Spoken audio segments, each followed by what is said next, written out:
நிலை அவதானிக்கப்படக்கூடியதாகத்தான் இருக்கிறது. அதனால் இந்த தலைப்பு பேசப்பட வேண்டிய ஒரு தலைப்பு. இது எல்லா காலத்திலும் எல்லா மெம்பர்களிலும் எல்லா சமூக தொண்டர்களாலும் பேசப்பட வேண்டிய ஒரு தலைப்பு. எந்த அளவுக்கு என்று சொன்னால், கோவிட்-19 பள்ளிவாசல்கள் இழுத்து மூடப்பட்டது, பாடசாலைகள் மூடப்பட்டது, சந்தைகள், தெருக்கள், குடும்ப சந்திப்புகள் எல்லாமே மூடப்பட்டிருந்தது. பிள்ளைகளுடைய படிப்பு பாழாகிவிடக்கூடாது என்பதற்காக ஜூம் கிளாஸிலே பாடங்கள் தொடங்கப்பட்டது. அதுக்கு பிறகு அந்த ஜூம் கிளாஸ் நடந்ததுக்கு பிறகு பாதிப்புகள் எவ்வளவு விளைவு பாரதூரமாக இருக்கிறது என்பதை புரிந்து கொண்டு நாம் தவறு செய்து விட்டோம் என்று ஆசிரியர்களும் பாடசாலைகளும் அங்கலாய்த்துக் கொள்கிறோம். பள்ளிவாசல்கள் மூடப்பட்டது, அதனால் மார்க்க உபன்யாசங்கள் இல்லாமல் போனது. இப்போது பள்ளிவாசல் நிர்வாகங்களை எல்லாம் அந்தந்த பகுதியில் இருக்கக்கூடிய டிஎஸ் ஆஃபீஸால் கூப்பிட்டு போலீஸில் இருந்து ஓஎஸை வர வச்சு பள்ளிவாசலில் எல்லாம் போதை ஒழிப்பு பற்றி கட்டாயம் பேசுங்கன்னு காலை விழுகிற அளவுக்கு நிலைமை மாறிப்போச்சு. பள்ளியை மூடினேன், இப்போ பள்ளியை திறந்து போதை ஒழிப்பு பற்றி சும்மா ஓதுங்களேன். எல்லா பள்ளிவாசல்களுக்கும் இந்த கோரிக்கை வந்துக்கிட்டே இருக்குது. அந்த அளவுக்கு நிலைமை மாறிப்போச்சு. ஜூம் கிளாஸில் பாடம் நடத்தணும் அப்படி என்று சொல்லி எப்படியோ பிள்ளைகளுடைய படிப்பு வீணாகக்கூடாது என்று சொன்னவங்க ஐயையோ தவறு செஞ்சிட்டமே என்று தலையில் அடிச்சுக்கிறாங்க. ஒரு மார்க்க பிரச்சாரம் என்பது, ஒரு பள்ளிவாசலினுடைய பணி என்பது, அடிக்கடி தர்பியா நிகழ்ச்சி வைப்பது, ஜும்மா பிரசங்கம் நடப்பது என்பது எவ்வளவு சமுதாயத்தை கழுவி தூய்மைப்படுத்திக்கிட்டே இருக்குங்கிறது கொஞ்ச நாள் மூடினது உடனே வழங்கி போச்சு. நமக்கு கொஞ்ச நாள் பள்ளியை மூடினது அவ்வளோதான். இஜ்திமா வைக்க முடியலை, பயானுகள் வைக்க முடியலை, தர்பியா நிகழ்ச்சிகள் வைக்க முடியலை, எல்லாமே போச்சு. எல்லா பாவங்களும் தலைவிரிச்சு ஆடுது. என்னென்ன பாவங்கள் எல்லாம் நம்ம ரொம்ப பயந்துட்டு இருந்தோமோ அதெல்லாம் சர்வ சாதாரணமாக இந்த ஆளுமா, இந்த பெண்ணுமா, இங்கேயுமா, இந்த இடத்துலையுமா என்று கேட்குற அளவுக்கு பாவங்கள் அதிகரித்து போச்சு. அப்போ இப்படியான இஜ்திமாக்கள் அடிக்கடி வைக்கிறதுங்கிறது எவ்வளவு தேவை அப்படிங்கிறத இந்த சமூகம் உணர்ந்து போச்சு.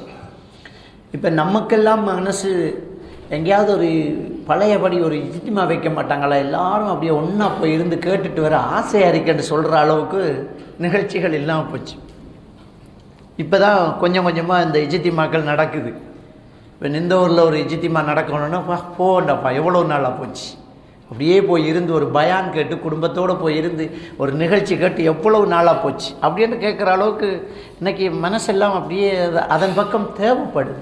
ஏன்னா அந்த அளவுக்கு கஷ்டமாக இருக்குது. மனசு அப்படியே இறுகி போச்சு.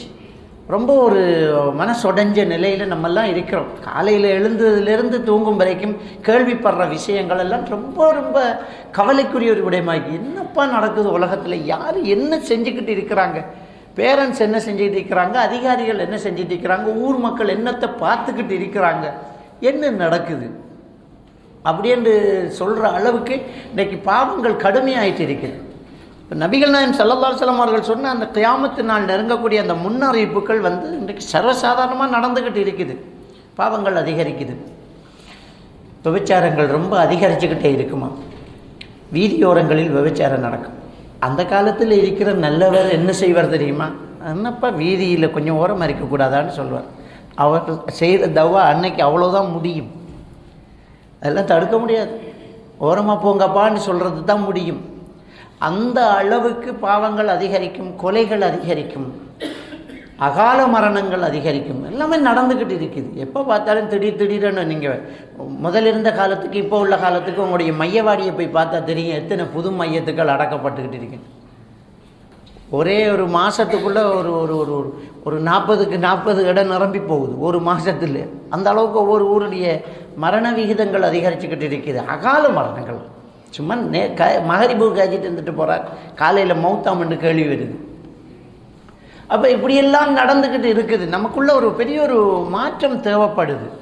அதனால் இந்த சூழலில் இந்த பாவங்களை தடுக்கிறதுக்கு பெற்றோர்கள் பிள்ளைகள் விஷயத்தில் எடுக்க வேண்டிய கவனங்களும், பெற்றோர்கள் தங்களுடைய விஷயத்தில் எடுக்க வேண்டிய சில கவனங்களையும் சில அவதானங்களையும் தான் இன்றைய இந்த தலைப்பில் நான் உள்ளடக்க போகிறேன். முழுக்க முழுக்க இந்த தலைப்பில் நான் உங்களுக்கு தரக்கூடிய தகவல் எல்லாம் நாட்டில் ஊரில் நடக்கிற விஷயங்களை தான் நான் சொல்ல போகிறேன். ஏன்னா எல்லாமே நம்மக்கிட்ட தேடி வரும். மருத்துவ ரீதியாக மருந்து செய்கிறதுக்கும் என்ன சைக்காலஜிக்கல் ரீதியாக உளவியல் ஆலோசனைகளுக்கும் தேடி வருது. அப்போ எங்கே எல்லாம் என்னெல்லாம் நடக்குதுங்கிறது நமக்கு தெரியுது.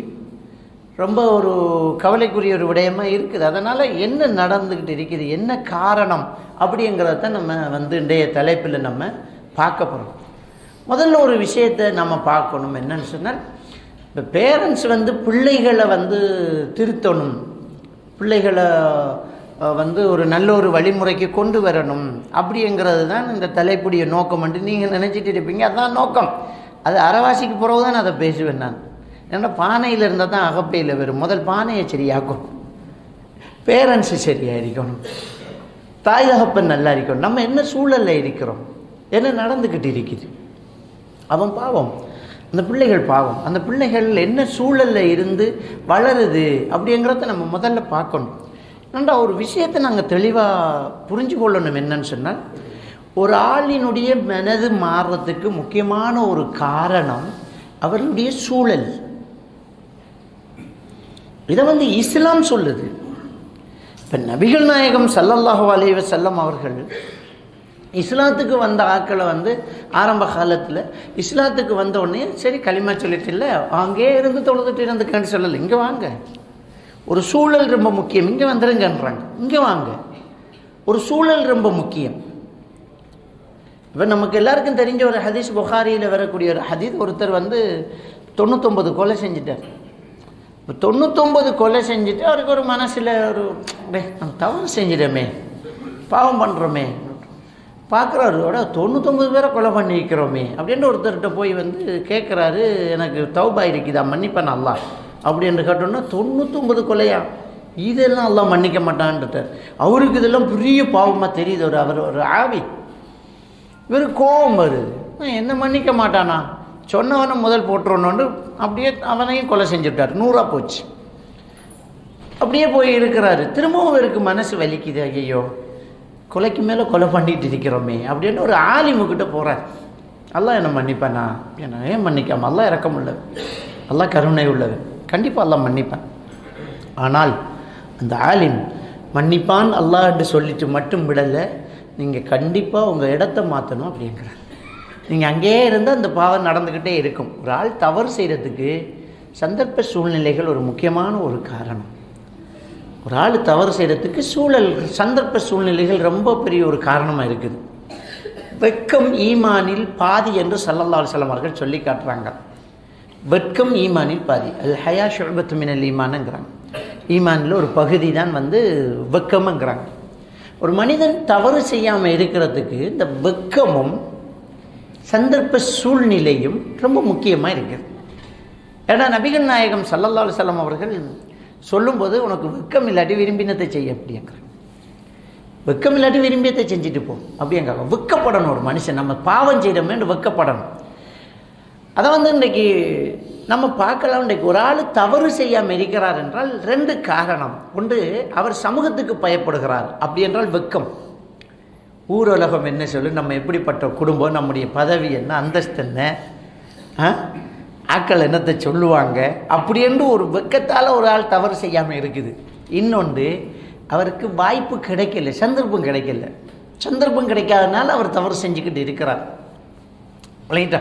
இப்போ நம்ம சில இடத்துல கேள்விப்படுவோம், ஒரு இடத்த ஒரு ஆள் வேலி பாஞ்சான், அவரை பிடிச்சி செம அடியான், ஃபேஸ்புக்கில் போடுவாங்க. ஆச்சரியமான ஒரு தகவல். அடிச்சாக்கள் வாய்ப்பு கிடைச்சா பாயிராக்கள் தான், அவர்களுக்கு கிடைக்கல, அதுக்கு அடி. விளங்கிட்டா? என்னமோ அடித்தாக்கள் எல்லாம் அந்த பிட்டிய அல்லாவை பயந்த பிட்டிய எல்லாரையும் பிள்ளை செல்ல, ஒரு சிலர் பிடிச்சாக்களை பார்த்தா எங்களுக்கு கையில் காப்பு, கழுத்தில் மாலை, முடி வளைச்சி, மொட்டை, மேலுக்கு குப்பை, அப்படியே இருந்துக்கிட்டு வாய்ப்பு கிடைச்சா மிஸ் பண்ணாத ஆக்கள் பெரிய ஒரு சமூக கொடுமையை தடுத்துக்கிட்டு இருக்காங்களாம். அப்போ என்னென்னா வாய்ப்பு கிடைக்கல, சந்தர்ப்ப சூழ்நிலை அவங்களுக்கு அமையலை, இதான் நடந்துக்கிட்டு இருக்குது. ஆனால் உண்மையில் ஒரு மனுஷன் இப்படி இருக்கணும், வாய்ப்புகளும் கிடைக்காம இருக்கணும், வெக்கப்படணும். இது ரொம்ப பெரிய ஒரு முக்கியம். அப்போ ஒரு என்வாயன்மெண்ட் ரொம்ப முக்கியம். அந்த ஆள் 100 கொலை செஞ்ச உடனே அவர் என்ன சொல்கிறாருன்னா, எல்லாம் மன்னிப்பான், நான் இடத்த மாற்றேன், இங்கே இருக்கணும்.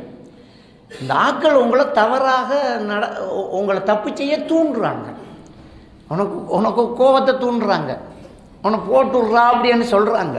இப்போ இந்த இடத்துல இருக்காத, ஒரு ஊரை சொல்லி அந்த இடத்துக்கு போய் அங்கே நல்ல மக்கள் இருக்கிறாங்க, அங்கே போய் சேர்ந்துக்கோன்னு சொல்லி அவரை வழி அனுப்பி வைக்கிறார்.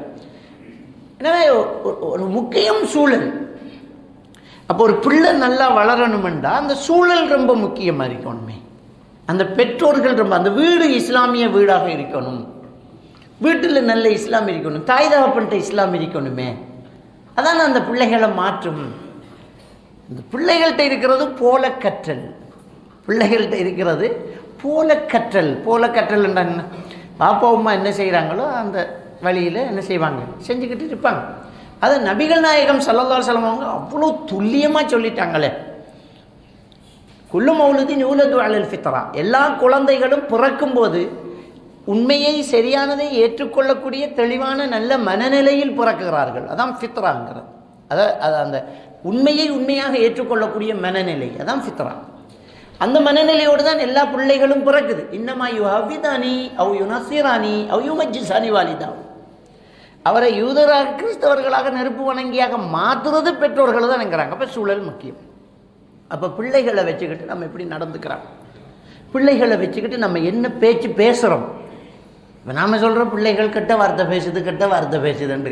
கெட்ட வார்த்தை பேசுகிறல்ல, கேட்ட வார்த்தை தான் பேசும், கேட்ட வார்த்தை தான் பேசி நமக்கு தெரியல. தூஷணம் பேசணும், ஊத்த பேச்சு பேசணும், எங்கே படித்த நீ தான் பேசுறப்போ உனக்கே தெரியாது. ஒரு பிள்ளை காதால் கேட்டதை 4 மாதத்துக்கு நினைப்பு வச்சுக்கும். அந்த அளவுக்கு அதில் மெமோரி பவர் ரொம்ப ஸ்ட்ராங்காக இருக்கும். நீ சொன்னதே உனக்கு மறந்து போச்சு.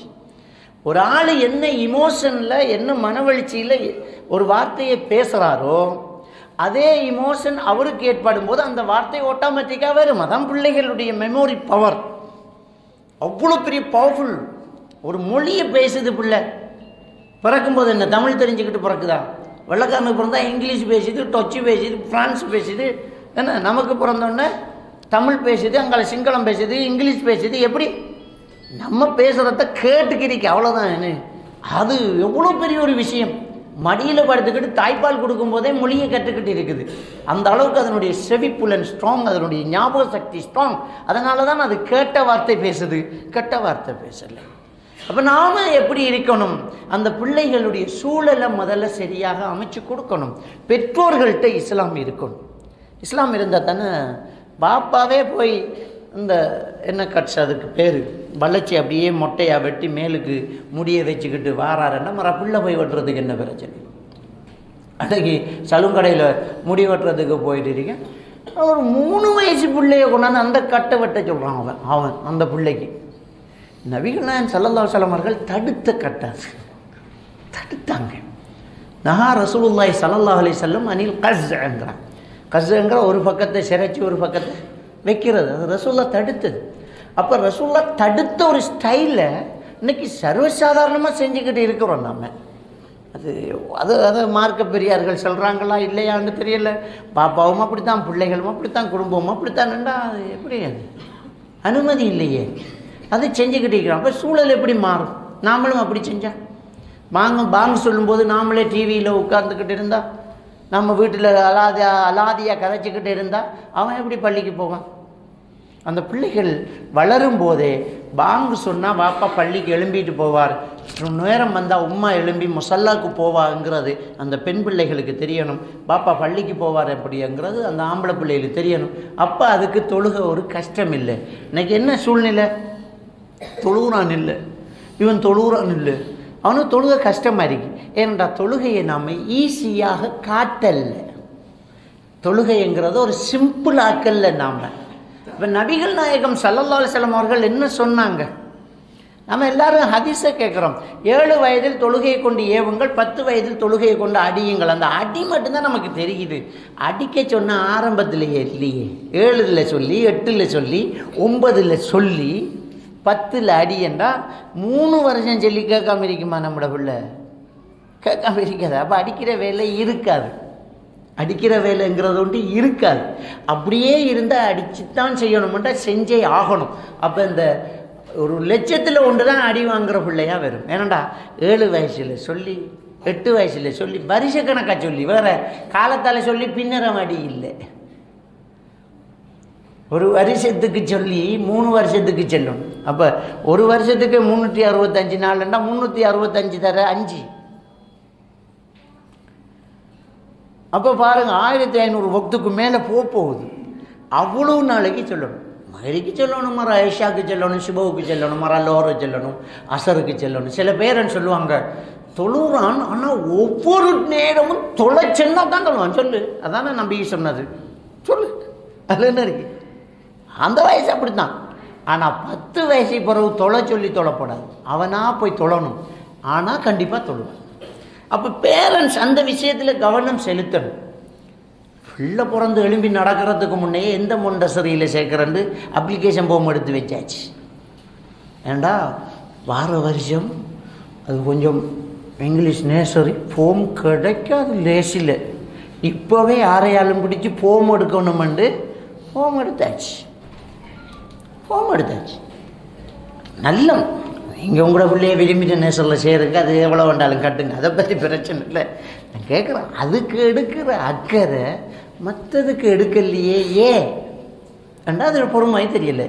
அந்த பிள்ளையுடைய தீனியத், அந்த பிள்ளையுடைய மார்க்கம் விஷயத்தில் நம்ம கவனம் செலுத்தலை, அவ்வளோதான். அது ரொம்ப முக்கியமாக இருக்கணும். பெற்றோர்கள் 2 விஷயத்தில் பிள்ளைகள்கிட்ட கவனமாக இருக்கணும். ஒன்று, நமக்கிட்ட சரியாக இருக்கணும். நாம் தொழுதா தான் பிள்ளை தொழும். நாம் நோன்பு வச்சா தான் பிள்ளை நோன்பு வைக்கும். நாம் பேசக்குள்ள மாஷா அல்லா போட்டு சுபஹான் அல்லா போட்டால் அந்த பிள்ளையும் பேசக்குள்ள மாஷா அல்லா சுபஹான் அல்லா போடும். நமக்கு ஆச்சரியம் வேண்டாம், பாய் என்று அம்பெரும். என்னையால் ஒரு ஆச்சரியத்தை கண்டா அது நம்மளோட தமிழில் உள்ள ஒரு வழக்கம். ஒரு ஆச்சரியத்துக்கு தூஷணம் தான் பாரு. அப்போ நாம் அப்படி பேசினா பிள்ளையும் அப்படி தானே பேசுவான். நாம் அப்படி பேசினா நாம் மாஷா அல்லா அப்படி சொல்கிறோம் இல்லையே. உமாவை தின்னு நான் சொல்கிறேன். ஆச்சரியமான சொன்னா உமாவை என்ன சாவடிக்கிறாய், உமாவை தின்னண்டா உமாவை அழிக்கிறாய். முடி கதை முடி. இது நோமல், அதை விடவும் பெருசு வரும். அது சொல்லிக்கொண்டா பள்ளியில் இன்னைக்கு. ஒரு ஆச்சரியம் வேண்டா உமாவை தின்னில்லை, அதுக்கு மேலேயும் பெரும். நான் சும்மா அதை குறைச்சி மினிமம் சொல்கிறேன். நான் ஆச்சரியத்துக்கு உமா தின்னண்டா பொடியனும் ஆச்சரியத்துக்கு உமாவை தின்னண்டான்னு சொல்லுவார். மாஷா அல்லான்னு சொல்லு, சுபஹான் அல்லான்னு சொல்லு, துபாரக்கல்லான்னு சொல்லுங்களேன். இல்லையே. அப்போ இல்லை, நாம் யாருக்கிட்டையாலும் கைச்சோடு போகல தேங்க்ஸ்ன்னா அவனும் தேங்க்ஸ் தான் சொல்ல. ஜஸாக்கல்லா ஹைராஜன்னா என்னையா? அவன் நினைக்கிற நாங்கள் கடும் இங்கிலீஷ். வெள்ளைக்காரன் ஜஸாக்கல்லா ஹைரா தான் சொல்கிறான். உங்களுக்கு தெரியா? யூரோப்பில் இருக்கிற வெள்ளைக்காரன் இங்கிலீஷ் பேசுகிறவன், அவன் அந்த இங்கிலீஷ் தாய்மொழியில் இருக்கிறவன் ஜஸாக்கல்லா ஹைரா தான் சொல்கிறான். இது 4 இங்கிலீஷை புறக்கி வச்சுக்க அவளுக்கு அதை விட்டுக்கை முன்னா வாவ்ங்கிறதும் தேங்க்ஸ்ங்கிறதும் எங்கே கண்டுபிடிச்சாங்கன்னு தெரியா? என்ன அழகான துவாக்கள் இருக்குது. அந்த துவாக்களை விட்டு மட்டும் வாவ், என்ன வாவ், மாஷா அல்லான்னு சொல்லு. ஒரு ஆச்சரியத்தை கண்டோன்னா வாவ். இந்த ஸ்கூல் இந்த மதரசாவில் ஒஸ்தாது வாவை சொல்லி கொடுக்கப்படுற பாடு அது ஏறாது. அந்த வாவு வராது, இந்த இங்கிலீஷ் வாவு வரும். வாவ் நமக்கிட்ட இருந்தால் தானே பிள்ளைகள்கிட்ட வரும். நாம் நல்லா இருந்தால் தானே பிள்ளைகள்கிட்ட வரும். ஸோ பேரண்ட்ஸ் நம்மக்கிட்ட இஸ்லாம் இருக்கும். நாம் டைமுக்கு தொழணும், நாம் வீட்டில் குர்ஆன் எடுத்து ஓதணும், நாம் தஹஜ்ஜுதுக்கு எழும்பணும், நாம் நல்ல வார்த்தைகள் பேசி பழகணும். அப்போ இந்த பழக்கங்கள் நம்மக்கிட்ட இருந்து தான் பிள்ளைகளுக்கு நாங்கள் என்ன செய்கிறது, எடுத்து வைக்கணும். அதனால் இந்த பானையில் இருந்தால் தான் அகப்பையில் வரும் மனுஷன் மாதிரி பெற்றோர்கள்ட்ட நம்மக்கிட்ட இஸ்லாம் இருக்கணும். நாம் தொழுகையாளிகளாக இருக்கணும். அப்போ என்னத்தை கவனிக்கணும் என்று தெரியுமா? எதை கவனிக்கணும் யோசிச்சு பாருங்க. அப்போ மாப்பிள்ளை எடுக்கக்குள்ள மார்க்கமுள்ள மாப்பிள்ளை தேடணும். நாம் இந்த கல்யாண கதை வந்தாலே இன்னார மகளுக்கு கல்யாணம்னா உடனே திருப்பி கேட்குற என்னென்னமா மாப்பிள்ளைக்கு என்ன சொல்லிடணும், எம்புட்டு உழைக்கான்னு தான் பார்க்குறேன். அம்புட்டும் வட்டியாக இருக்கும், எம்புட்டு உழைக்க.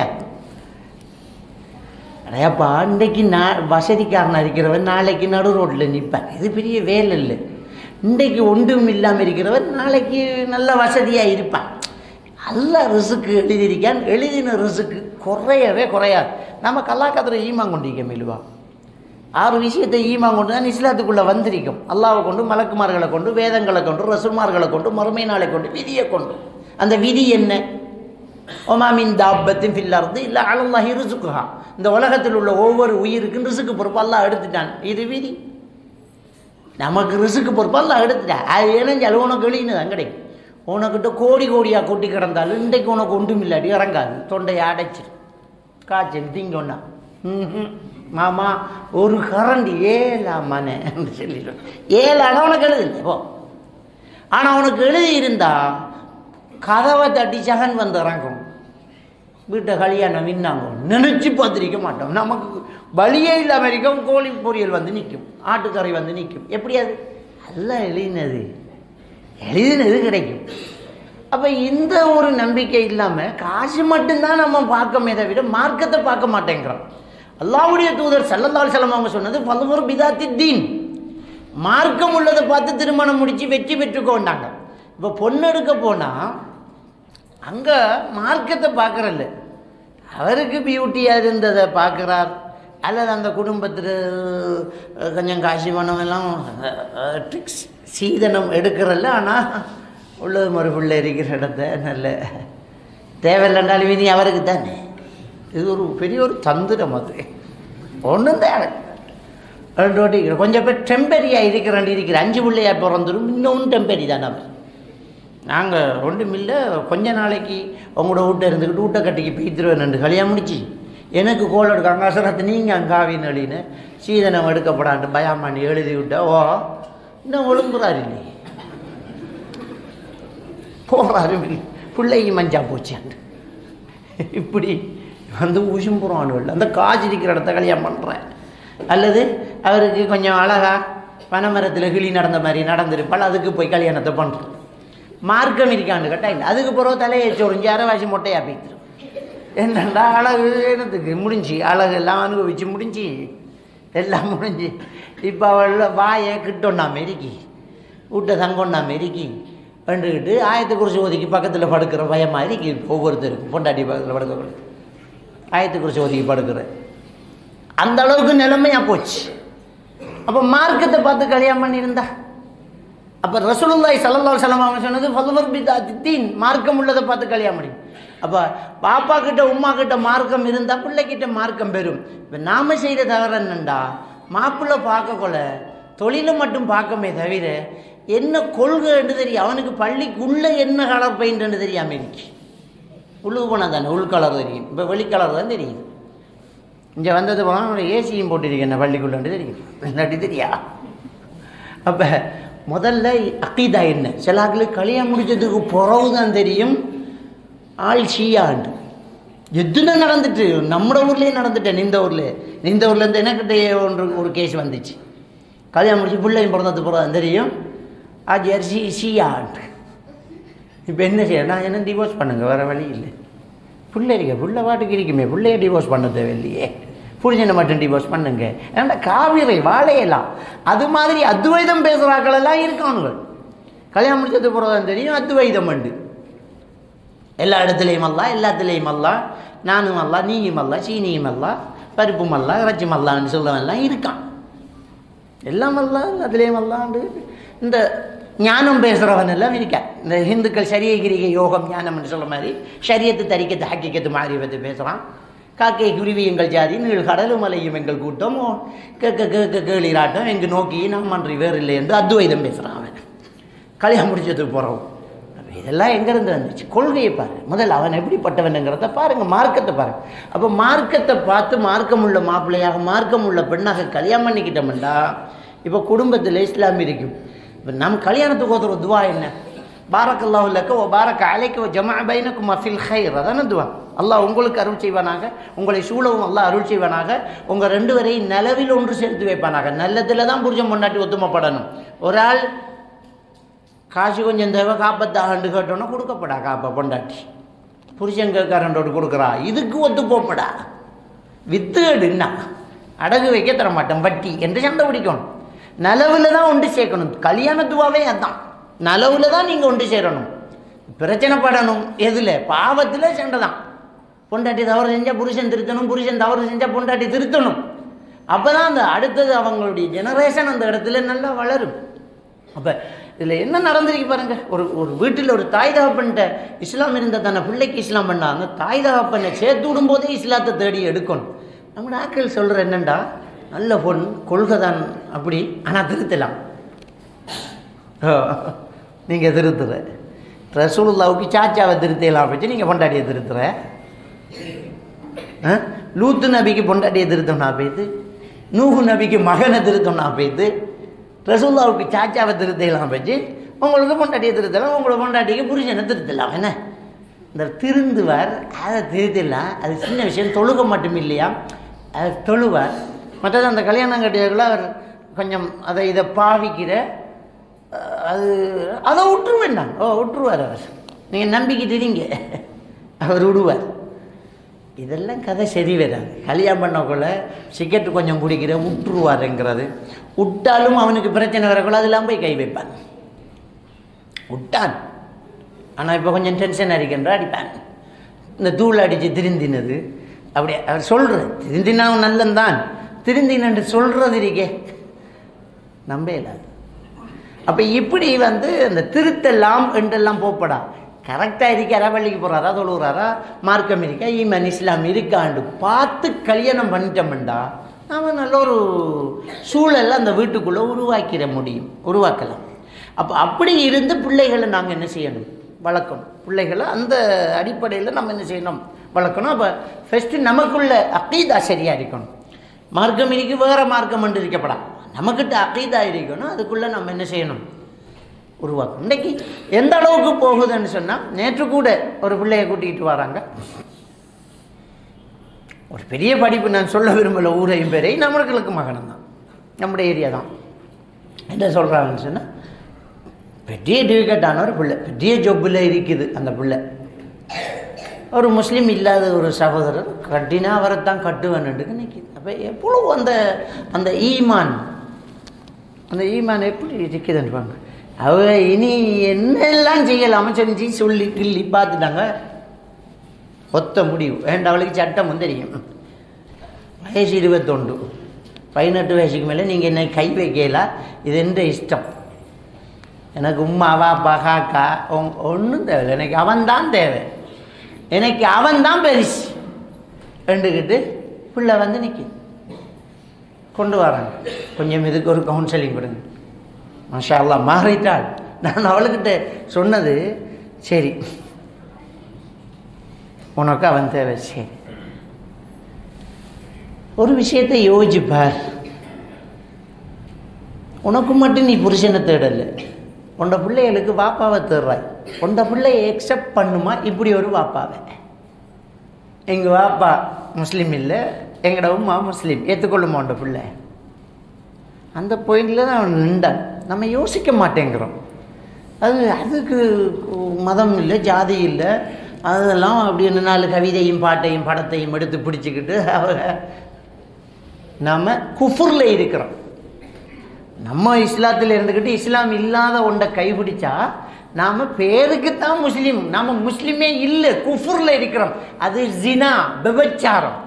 சிகரெட்டு விற்கிற தனி கடைக்காரனே சுபஹுக்கு கிராத்தோட ஆரம்பிக்க தொடக்கம் நல்லா இருக்கணும். இவட வாழ்க்கையே காதலும் கூத்தும். அதில் வேறு முஸ்லீம் காதலிச்சாலே விபச்சாரம். லவ் பண்ணினா அது ஆம்பளை போய் பொம்பளை லவ் பண்ணாலும் விபச்சாரம் தான், பொம்பளை போய் ஆம்பளை லவ் பண்ணாலும் விபச்சாரம் தான். உனக்கு ஒரு பொண்ணு தேவைன்னா நேராக வாப்பா கிட்ட போய் கேட்கணும், உங்களோட மகளை கல்யாணம் முடிச்சு தருவீங்களான்ட்டு. உனக்கு ஒரு மாப்பிள்ளையை பிடிச்சா உங்கள் வாப்பா கிட்ட செல்லணும், எனக்கு இந்த மாப்பிள்ளையை பேசிட்டாங்கன்ட்டு. அப்போ ஒரு பொம்பளை முடிவுக்கு தனியாக கல்யாணம் பண்ணுறது விபச்சாரம் தானே. லா நிக்காஹ் இல்லா பி வலியின்னுங்கிறாங்க. அப்போ அந்த இடம் பிழைக்குது, அந்த இடம் தவறாகுது. அப்போ இப்படி தவறான முடிவுகளை எடுக்கக்கூடாது. வாழ்க்கையை தேடக்கூட அந்நியர்களை தேடக்கூடிய அளவுக்கு நிலைமை ரொம்ப மோசமாக போச்சிருச்சு. அந்த அளவுக்கு இந்த சோசியல் மீடியாக்கள் நம்முடைய மூளையை செலவு செய்யுது, நம்மளை வேற ஒரு கோணத்தில் மாற்றுது. இப்போ மதம் மார்க்கம் அப்படிங்கிறதெல்லாம் வேஸ்ட் என்று சொல்கிற அளவுக்கு மக்களுடைய கலாச்சாரம் போயாச்சு. அவங்க ஒரு கொமன் கலாச்சாரத்துக்கு வராங்க. இந்த குளோபல் வில்லேஜ் அப்படிங்கிற ஒன்றுக்கு வருகிறது. அதான் அவங்களுடைய திட்டம். இந்த குளோபல் வில்லேஜ்ங்கிற அப்படி என்றால் பணம் ஒன்றா இருக்கணும், எல்லாம் உண்டு, முழு உலகமே ஒரு இடத்துக்குள்ளே வந்து சேர்ற ஒரு திட்டம் தான் குளோபல் வில்லேஜ். அவங்களுக்கு கலாச்சாரம் எல்லாம் உண்டாகணும். அதனால் இன்றைக்கு இந்த குளோபலைசேஷனுங்கிற உலகமயமாக்கல் மூலமாக என்ன நடந்துக்கிட்டு இருக்குதுன்னா, ஒட்டுமொத்த மனித சமுதாயத்தையும் நான் விரும்பியதை செய்ய வைப்பேன் என்கிற ஒரு திட்டம் நடந்துட்டு நமக்கு வழங்க மாட்டேங்குது. நாம் என்ன இன்றைக்கு வெட்டி கிரிக்கிற முடிய ஆறு நமக்கு காட்டினேன், ஆறு காட்டினேன். வேர்ல்டில் எங்கேயோ ஒருத்தன் செஞ்சதை இன்றைக்கு உலகம் பூரா வெட்டிட்டு இருக்கானண்டா, அவன் மொத்த உலகத்தை ஒரு வில்லேஜ் ஆக்குறான், ஒரு குக்கிராமம் ஆக்குறான். அதான் குளோபல் வில்லேஜ். அவன் எதை நினைக்கிறான் தான் ஸ்டைல். இதுதான் முடி, இப்படித்தான் ஷர்ட், இப்படித்தான் ட்ரௌசர், இப்படித்தான் தாடி, இப்படித்தான் இருக்கணும் அப்படிங்கிறத அவன் கொண்டு வரான். இதுதான் ஃபேஷன். இந்த விழாக்கள் கொண்டாடப்படணும், இப்படித்தான் இருக்கணும். நம்ம பர்த்டே கொண்டாடாம எங்கேருந்து வந்துச்சு? இந்த பர்த்டே எங்கேருந்து வந்துச்சு? இஸ்லாத்தில் இருக்குதா பர்த்டே? பர்த்டே கொண்டாடுறது மட்டும் மார்க்கமாக இருந்தால் லீக் வருடத்தில் February 29 பிறந்தவன் பர்த்டே நிலைமை என்ன சிந்திச்சு பாருங்க. February 29 வரும் தெரியுமா? 4 வருஷத்துக்கு ஒரு தடவை February 29 வரும். February 28 என்ன முடியல, February 28 தான். ஆனால் 4 வருஷத்துக்கு ஒரு தடவை 29.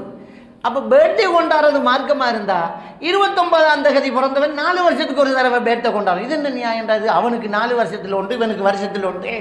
அதே இஸ்லாம் இல்லைன்னு விளங்குதில்லை. அப்போ நம்மளோட பர்த்டே கொண்டாடுறாங்க. அதிகமான ஆட்கள் பிள்ளைக்கு முதலாவது பர்த்டே கொண்டாடாதது குறைவு. பிள்ளைக்கு இன்றைக்கு பர்த்டே மனசு உடைஞ்சிடுமா? அந்த மனசு உடைஞ்சா என்ன, இருந்தா என்ன? அடே, மார்க்கத்துக்கு முரணான ஒரு விஷயத்தை செய்ய சொல்லி பிள்ளையோட மனசு உடையும்னா நீ எப்படி மார்க்கத்தை அந்த பிள்ளைக்கு கொடுத்துருக்காய்? நீ கொடுக்குற குடுவையில் பிள்ளை பர்த்டே என்றா வாக்கங்கணும், ஓங்கலிக்கணும். எந்த உள்ள வந்து சொல்லும் ஸ்கூலில், பாப்பா இன்றைக்கு பர்த்டே அமௌண்ட் தொகை தந்தாங்க, நான் எடுக்கல எங்க அவன் ஏன்னா அவனுக்கு அப்படி ஊட்டிருக்கு. அவ்வளோ பெரிய பாவம் அது. போ, அப்போ அவன் மனசு எப்படி உடையும்? அவனே சொல்லுவான், இது என்ன பெரிய ஹராம், இது இப்படி ஹராம் எல்லாம் செய்தாங்கன்னு. இது பர்த்டே ஃபங்க்ஷன், நாம் நடத்துகிற ஃபங்க்ஷனுக்கு கிஃப்ட் நாம் கொண்டு வர, அதுக்கு கேக்கு சுட்டு விற்கிற, அதுக்கு காட்டு விற்கிற, இதெல்லாம் நாம் செஞ்சு கொண்டு பேர் இஸ்லாம், முஸ்லீம். நாம் எப்படி எப்படி இஸ்லாம் பேர் சிந்திச்சு பாருங்க. நம்முடைய சில்லறை கடையில் அரை கூடு விற்றா நாம் இன்னும் முஸ்லீம். ரவிகள் நான் ஸல்லல்லாஹு அலைஹி வஸல்லம் சொல்லுவாங்க, மன் தஅல்லக தமீமத்தன் ஃபகத் அஷ்ரக. தாயத்தை கட்டினா அவன் நல்லா கிணை வச்சுட்டான். நான் கட்ட மாட்டேன், நான் அரை கூடு விற்பேன், நூலும் விற்பேன், இசுமலும் விற்பேன். அப்போ அதில் இந்த மூலிகை கடை, இந்த ஆயுர்வேத மருந்து கடையில், பெரும்பான்மையான ஆயுர்வேத மருந்து கடையில் இதெல்லாம் விற்பாங்க. தாயத்து விற்பாங்க, தகடு விற்பாங்க, சங்கு விற்பாங்க, அந்த கோயிலுக்கு வைக்கிற திரி விற்பாங்க, அதுக்கு கொளுத்துறது விற்பாங்க, அதுக்கு வைக்கிற எல்லாம் விற்பாங்க. அதெல்லாம் விற்கலாம். பாவத்துக்கு துணை போகிறதே பாவம் தானே. அப்போ நமக்கிட்ட என்ன இஸ்லாம் இருக்கு? சிகரெட்டு விற்கிறோமே, சில்லறை கடையில் சிகரெட்டு விற்கமே, அந்த சிக்கெட்டை விற்று அதில் கிடைக்கிற ஹராமான காசில் பிள்ளைக்கு பால் போட்டி சீனியும் வேண்டி கொடுத்து பிள்ளை வளர்த்தா எப்படி நல்லா இருக்கிற? நாம எப்படி சொர்க்கம் போகிறோம்? ஹராத்தில் வளர்ந்த உடம்பு எப்படி போகும்? கேட்டால் சிகரெட்டு விற்காட்டி வியாபாரம் இல்லை, உனக்கு எழுதின ரிசுக்கு தான் கிடைக்கும், இல்லாட்டி இருக்கட்டுமே, அல்லாஹ் எழுதின ரிசுக்கு தருவான், பார்ப்போமே. சிகரெட்டு விற்காட்டி பனிஷும் விற்காதான், ஓ அந்த பனிஷு விற்காம இருக்கட்டும், பார்ப்போம் எத்தனை நாளைக்கு என்று பார்ப்போமே. இன்றைக்கி எத்தனை காவிர்கள் கடையில் நோ ஸ்மோக்கிங், இங்கே சிக்கெட் இல்லை என்று போட்டிருக்கான் காவிர்கள் கடையில். நம்ம பெட்டிக்குளவில் ஒரு பெரிய ஒரு கடை ஒன்றுக்கு போனோம், பேர் மறந்து வச்சு, அதில் ஓட்டிக்க அங்கே சிகரெட் என்பது மட்டும் கிடையாது, அதை கொண்டு வந்து பாவிக்கக்கூடாது, தடை போட்டிக்கான். அவனுக்கு அவ்வளோ டேலண்ட் இருக்கேன்டா, நம்மளவனுக்கு பயம் இருக்குது. அது விற்றா தான் மற்றதும் வேண்டுவான், வீடு கட்டும் விற்றா தானா சணலும் வேண்டுவான். பேக்கு புரிகிற சணல் ஒன்றா வீடு கட்டும் இருக்கணும் வேண்டாம். அந்த வெள்ளாமை கட்டுறவனுக்கெல்லாம், நெல் கட்டுறவனுக்கு வீடியும் கொடுக்கணும். வீடியில் சணல் இருக்கு, தேவையாடு இல்லாடி போ, சணல்னு ஆறாது, ஆள்மாறும். நாம் யோசிக்க மாட்டேங்க. நமக்குள்ள சரியான தீன், சரியான இஸ்லாம், சரியான ஒரு மார்க்கத்தில் ஒரு பிடிவாதம், ஒரு பிடிப்பு நமக்குள்ள சரியா இருந்தால் தான் நம்மளோட புள்ள வாப்பா உம்மாட அந்த உறுதியை, டேலண்டை, ஸ்ட்ராங்கை பார்க்கும். வாப்பா எப்படி ஸ்ட்ராங், உம்மா எப்படி ஸ்ட்ராங், வாப்பா எப்படி இருக்காங்க, உம்மாப்பா எப்படி இருக்காங்க. இங்கெல்லாம் பலிக்காது. இது இந்த சின்ன சின்ன பாவங்களை எல்லாம் நம்ம கணக்கெடுக்காம புள்ள வளர்த்தா புள்ளதான் வரைத்தான் போகும். நம்ம வீட்டுக்குள்ள இந்த சின்ன சின்ன பாவத்துக்கெல்லாம் இடம் வைக்கக்கூடாது. இந்த பர்த்டே, இந்த மீலாது, இந்த தாயத்து கட்டுறது, இந்த குறி சாத்திரம் பார்க்கறது, இந்த பாவமான காரியங்கள், இந்த தொழுகையை அசால்ட்டா விடுறது, இதுகளுக்கெல்லாம் நம்மளோட வீட்டில் இடம் இல்லாமல் அந்த பிள்ளை வளர்ந்தா அந்த பிள்ளைய இன்னொருத்தன் டே அடிச்சு பாடுறா அப்படின்னு சொன்னோடனே அவனுக்கு அரசியல அடிக்கும். அது எதை செய்ய சொல்கிறோம் பாரு. நாங்கள்லாம் எங்களோட குடும்பத்தில் பர்த்டேயே கொண்டாடாமல் வளர்ந்த ஆக்கள். அந்த ஸ்ட்ராங் இருந்தால் நம்ம பிள்ளை ஒருத்தன் பலி கெடுக்கலாமா? இல்லை. ஆனால் நம்மகிட்ட தான் ஸ்ட்ராங் இல்லையே, செஞ்சு பார்ப்போமே, இல்லை என்ன இருக்கு அப்படி என்று நம்ம என்ன செய்கிறோம், யோசிக்கிறோம். ஸோ பேரண்ட்ஸுக்கிட்ட சரியான இஸ்லாம், வீட்டுக்குள்ளே சரியான மார்க்கம் இருந்தால் பிள்ளைகளை நம்ம இப்போ பாதி தூரம் பாதுகாக்கிறதுக்கு தயார். அது முதல் நம்மக்கிட்ட இருக்கணும். அதில் குடும்ப சண்டைகள் வரும். சொந்த காக்கா எந்த பிள்ளோட பர்த்டேக்கு வரலாம் பார், ஆள் மாறங்கோ. சொந்த தங்கச்சிக்கு சீதனம் கொடுப்பாப்பா, நாம் போப்படா கல்யாணத்துக்கு, சீதன கல்யாணத்துக்கு நான் போக மாட்டேன். அந்த ஸ்ட்ராங் நம்மக்கிட்ட இருக்கணும். சொந்தத்துக்கு, சொந்த மதினிக்கு சீதனம் கொடுக்காங்கயாம், வேணாம், அந்த கல்யாணத்துக்கு வர மாட்டேன். இல்லை, கல்யாணத்துக்கு போகாமல் ஒலிமாக்கு போகிறா சொத்துக்கு, அதுக்கும் போப்படா. சிலாக்கள் ஒலிமாக்கு கூப்பிட்டா போகணுமா இல்லையான்னு மவுலை வச்சு 10 வாக்கு கிரவுட் ஸ்பீக்கரை போட்டு மவுலை என்ன சொல்லுவார், போங்கோ அப்படிம்பா. பத்தையா ஆரம்பத்தில் இந்த கேள்வி கேட்கணும். சீதனம் எடுத்து கல்யாணம் முடிச்ச ஒருத்தர் ஒலிமா கொடுக்காரு. கலவரத்த காசில், கலவரத்து காசு என்ன ஒலிமாங்கிறது, இப்போ அவ்வளோ காசு எல்லாத்தையும் எடுத்து போட்டு சீதனம் எடுத்து போட்டு அந்த கல்யாணத்துக்கு போகலாமான்னு கேட்டால் தான் நம்ம மவுலை 10 ரூபா கொடுப்பார். நம்மளோட வாய்ஸ் ரெக்கார்டையே காட்டி கல்யாணத்துக்கு ஒலிமாக்கு போகிறான்னு அமித் மௌலவி ஒலிமாக்கு போகலாமோ? ஒலிமாக்கு தன்னோட போச்சேன்னு உன்னை கோயிலுக்காக போச்சேன்னு நீ கேள்வி எப்படிடா கேட்ட? ஒலிமாக்கு போகலாமா? அதானே கேட்ட. சீதனம் எடுத்த கல்யாணத்தில் ஒலிமாக்கு போகலாமான்னு கேட்டால் சொல்லியிருப்பான். பழக்கம் காதால ரத்தம் வந்திருக்கும் உனக்கு. அப்போ அதுக்கெல்லாம் ரொம்ப ஸ்ட்ராங்காக இருந்தா ஒரு ஃபேமிலி ஸ்ட்ராங். அது சொந்த தம்பி என்றாலும் ஒன்றும் இல்லை, பாப்பா என்றாலும் ஒன்றும் இல்லை, மார்க்கத்தில் இதுதான் ஸ்ட்ராங். யாராக இருந்தாலும் இதுதான் இஸ்லாம். இந்த இஸ்லாம் பாப்பா உமா கிட்ட அந்த வீட்டுக்குள்ளே வளர்ந்தா, அந்த வீட்டுக்குள்ளே இருந்தா அந்த பிள்ளை ஸ்ட்ராங்காக வரும். இது ரொம்ப பெரிய ஒரு முக்கியம். ரெண்டாவது விஷயம், பிள்ளைகளை வளர்க்கும் போது நம்ம செய்கிற ஒரு தவறு என்ன அப்படின்னு சொன்னால், பிள்ளைகளுக்கு திறந்த சுதந்திரத்தை மட்டும் கொடுக்கறதும் அல்லது கடுமையான ஸ்ட்ரிக்கை மட்டும் கொடுக்கறதும் தப்பு. சில உள்ளவும் ஒரு பிள்ளை, காணாமல் கண்ட பிள்ளை, 10 வருஷத்துக்கு பிறகு கிடைச்ச பிள்ளை கண்டு போட்டு கேட்குறதெல்லாம் கொடுக்குறேன். நான் உழைக்கன், என்னட்ட காசு இருக்கு, என்னட்ட வசதி இருக்கண்டு போட்டு பிள்ளைகளுக்கு கேட்குறதெல்லாம் கொடுக்குறோம். இதுதான் மகா பெரிய தப்பு ஒன்று. சரியா? அப்படி ஒரு பிள்ளை நீங்கள் வளர்த்துட்டீங்கண்டா, பிள்ளைகள் கேட்குறதெல்லாம் கொடுத்து கண்ணால் கண்டு அது மரா ஊட்டு வாப்பா இன்றைக்கு ஐஸ் சொக்கன்னா வேண்டியாச்சு. பாப்பா இன்றைக்கு வீட்டை சமைக்காமல் நம்ம ஹோட்டலுக்கு போவோம், ஹோட்டல் எனக்கிட்ட காசு இருக்கிறான் உனக்கு இல்லாதா? இப்படி கேட்குறதெல்லாம் நீங்கள் கொடுக்க கொடுக்க கொடுக்க போல்ண்டா போல், பெட்டுண்டா பெட்டு, ஷூண்டா ஷூ, ட்ரிப்புண்டா ட்ரிப், போகும்ண்டா போகிற நுவரெல்லையா வாப்பா, அந்த முறை நாம் நுவரெல்லையாண்டா நுவரெல்லையா, பெருநாளைக்கு இன்றைக்கு எனக்கு 3 உடுப்புண்டா 3 உடுப்பு வேண்டி எடுத்து போட்டு வந்து மாமியிட மகன் எடுத்த ஷர்ட் எனக்கு பிடிச்சிருக்கேன்டா, அந்த கடை எந்த கடைன்னு கேட்டு பிடிச்சி அதே ஷர்ட் என்னடா.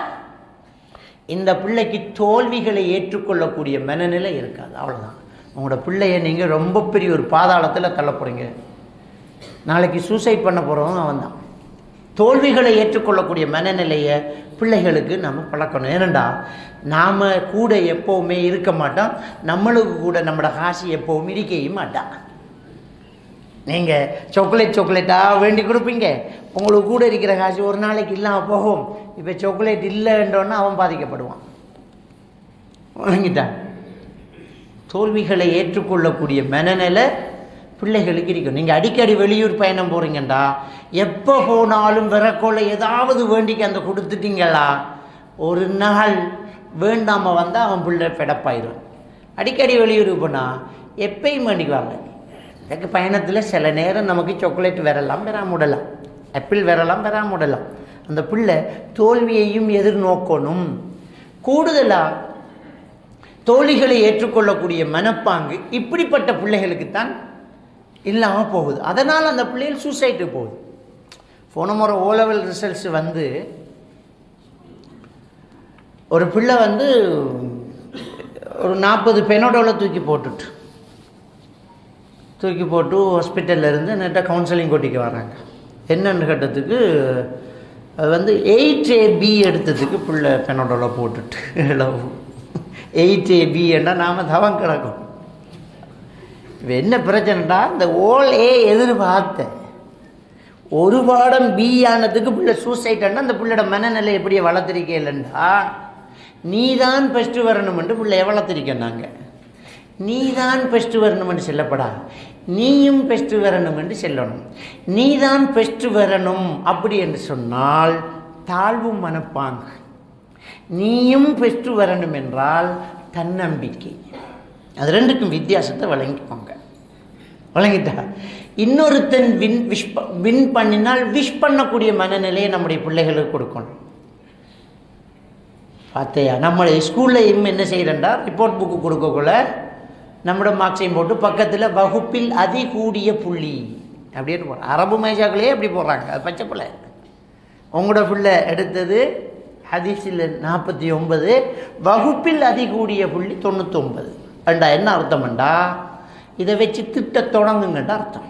உம்மா அதை தானே பார்க்குற, ஜோடா நீ எடுத்து மார்க்ஸை பாரு. ஓ 50 எடுத்துக்க, பாஸ் மார்க்ஸ் தானே. அது இல்லைடா, பக்கத்தில் பாரு, ஒண்ட வகுப்பிலேயே 78 எடுத்திருக்கு, 99 எடுத்திருக்கு, நீ இருக்கியே. நான் சொல்கிற உம்மா 30 மார்க்ஸ் எடுத்திருப்பாவான்னு எனக்கு ஒரு சந்தேகம் தான். அவட நிலைமை இவன் 70 எடுத்ததுக்கு ஏசுறா, அவன் எடுக்காமல் விட்டதான் மொத்தம் இவன் எடுத்தது. அவன் எடுக்காமல் மிஸ் பண்ணினானே. எங்கடா 30, 70 தான் எடுத்தியா அம்மா, நீ எடுத்தது நான் விட்ட அந்த 30 தான். அதுக்கு பாராட்ட தெரியும், அதை பாராட்டணும் பிள்ளைகள். அவன் பிள்ளைகள்கிட்ட என்ன மாற்றம் எடுத்திருக்கா என்று திட்ட அவனுக்கு இன்னொருத்தன் கூட எடுத்தால் பொறாமை வரும், தாழ்வு மனப்பாங்கு வரும், அடுத்தவன் மேலே எரிச்சல் வரும். அப்போ பிள்ளைகளுக்கு தோல்விகளை ஏற்றுக்கொள்ளக்கூடிய மனப்பாங்கு, அந்த மனப்பக்குவம் உருவாக்கப்படும். அதுக்கு திறந்த சுதந்திரம் கூடாது. கேட்குறதெல்லாம் கொடு அப்படி என்று சொல்லலை இஸ்லாம். கேட்குறதெல்லாம் கொடுத்துட்டீங்கண்டா நம்மளோட பிள்ளைய நல்ல ஒரு இடத்துக்கு உங்களால் கொண்டு வர முடியாது. நீங்கள் வெளிநாட்டில் இருக்கலாம், இல்லாட்டி வெளிநாட்டில் வாப்பா இருக்கலாம், இல்லாட்டி உங்கள்கிட்ட கை நிறைய காசு இருக்கலாம், இல்லாட்டி கையில் காசு இல்லாட்டியும் காணாமல் கண்ட புள்ள, தவங்கடந்து பெற்ற புள்ள, இந்த புள்ளைய நான் அண்டு வளர்க்குறேன். ஒரு சிலர் வந்து வாப்பா இல்லாத புள்ள, பிறகுறதுக்கு முன்னே வாப்பா மௌத்தா பேத்தா, இல்லாட்டி உம்மா மௌத்தா பேத்தா, அந்த புள்ளை என்ன மனம் பாடுபாட்டிக்கு அந்த புள்ளோட மனசை எப்படியாவது சந்தோஷப்படுத்தணும். இந்த மாமாமார் கொடுக்குற செல்லம் இருக்கே, கேட்குறதுக்கு முன்னே கொடுக்குறதும் எல்லாரும் கொண்டாந்து குமிக்கிறதும் அப்படியே உயர்த்திட்டோடு இவெல்லாம் கல்யாணம் பண்ணிக்கு போய்த்துருவாங்க. அவன் அப்படியே தப்பன்னு கீழே விழுந்துருவான். அதான் அவுட். அப்போ பிள்ளைகளுக்கு கேட்குறதெல்லாம் கொடுத்தா பிள்ளைகளுக்கிட்ட அந்த தன்னம்பிக்கை வராது. வாழ்க்கையில் வர பிரச்சனைகளை சவாலாக ஏற்றுக்கொள்ளக்கூடிய மனோபக்குவம் வராது. பிள்ளைகளுக்கு அந்த டேலண்ட் இருக்கணும், தகுதி இருக்கணும். நீங்கள் அரபு நாட்டுக்கு போயிருப்பீங்க, அரபுள்ள வளர்ப்பான், தொப்பண்டு விடுவான், ரத்தம் பெறும். விட மாட்டேன், தாள் கிளம்பிக்க என்ன நாம மகனே அவன் ஜன்னல்ல ஏறி நின்றா உளத்தேவில்லை. ஜன்னல் அவன் கையை விட்டுருவான். அவன் ஜன்னல் ஏறினவனுக்கு இறங்க தெரியும். நீ சும்மா ஏறினவனுக்கு இறங்க தெரியும் தானே. அவன் ஏறினத்தை இந்த உம்மாக்காரி கண்டா அந்த பிள்ளைக்கு எறும்பும் கடிக்கப்படாதான், கடிக்கணும், அது கீழே விழணும், தானாக எழும்பணும். அதைத்தான் பழக்கணும். எப்போ பழக்கிற பிள்ளைய எப்போ ஒரு வீட்டுக்கு போகிறோம், இந்த வாழைக்கோது திண்ணையில் கிடந்ததுக்கு பொண்டாட்டிய வாழ்க்கையை விட்டு பிரிக்க பார்த்தார். ஓ ஆயிரம் சொல்லு, நான் இருக்கேன். அந்த வாழைக்கோதை போய் எடுத்து இன்னும் எப்படி நீ எப்படி போடுவாய்? புள்ள வழி குறுந்தா என்ன செய்யறது? புள்ள என்ன பொட்டையா? கண்ணில்லையா அவன் பிள்ளைங்க? வாழைக்கோதும் கிடக்கணும், அவன் நெட்டி கிடந்துக்கும் போகணும். அதான்டா மனிதன், அதான்டா மனுஷன். பிள்ளைக்கு ஒரு வாழ்க்கையை எதிர்நீச்சல் போடக்கூடிய ஒரு சவாலான வாழ்க்கையை நம்ம உருவாக்கணும். பிரச்சனைகளை எதிர்நோக்க தெரியணும், விழணும், எழும்பணும். இதுதான் உலகம். இந்த இடத்துல குளிர், இந்த இடத்துல சூடு, இந்த இடத்துல பள்ளம், இந்த இடத்துல மோடு, மழை வரும், வெள்ளம் வரும், வெயில் வரும், எல்லாத்தையும் தாங்கணும் என்று பிள்ளைகளை பழக்கணும். பிள்ளைகளை பழக்கணும். ஓ இன்றைக்கு பட்டணி இல்லை, கறி இல்லை, தண்ணியை குடிங்க, இதை பழக்கணுமே. பிள்ளைகளுக்கு தோல்விகளை ஏற்றுக்கொள்ளக்கூடிய மனப்பக்குவத்தை உருவாக்கணும். இல்லைம்மா அது வேண்டி தர இயலாது, இது உங்களுக்கு பொருத்தம் இல்லை, நம்முடைய கலாச்சாரத்துக்கு சரியில்லை, வாப்பா கிட்ட காசு இல்லை, வேணாம் இல்லைன்னு அடம் பிடிப்பான், விடிய விடிய கத்துவான். தொல்லை தாங்கும் நாம வேண்டி கொடுத்தீங்களா, அவன் அந்த அந்த டேர்னிங் பாயிண்டை பிடிப்பான். ரைட், அப்போ நாம் குப்பரா உளுந்து கொண்டு கத்தினா, பக்கத்து வீட்டையெல்லாம் திரும்பி பார்க்குற அளவுக்கு கத்தினா சாதிக்கலாம் அப்படிங்கிற ஒரு விஷயத்தை அவன் மைண்டில் எடுத்துடுவான். இனி நீங்கள் ஒன்றுங்களுக்கு இல்லை, அவனுக்கு இதுதான் வேலையை அடிக்கும். கத்துவான், கத்து நடிக்க அவன் கடைக்காரனை தாட்டி கத்துறான்டா ஒரு மைலோ தாடா. 12 மணிக்கு கத்துவான், மைலோ தான் வேணும். உம்மா அங்கர்த்தி அவுத்து என்னடா மைலோ போட்டு அங்கர், எனக்கு மைலோ வேணும் அப்படின்ட்டு கடை பூட்டிருக்கு. வெட்டக்கரை இங்கே பார், எல்லாரும் படுத்துட்டாங்க, நேரத்தை பார் 12 மணி, கடையெல்லாம் பூட்டி மகன் விடியக்குள்ள வேண்டி தாரன்.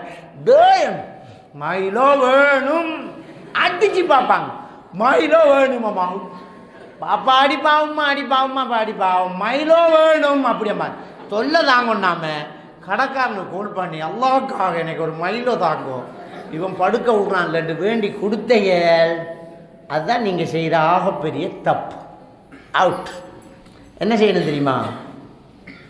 மைலோ இல்லை, கத்துறேன், சரி அப்போ கத்துங்க.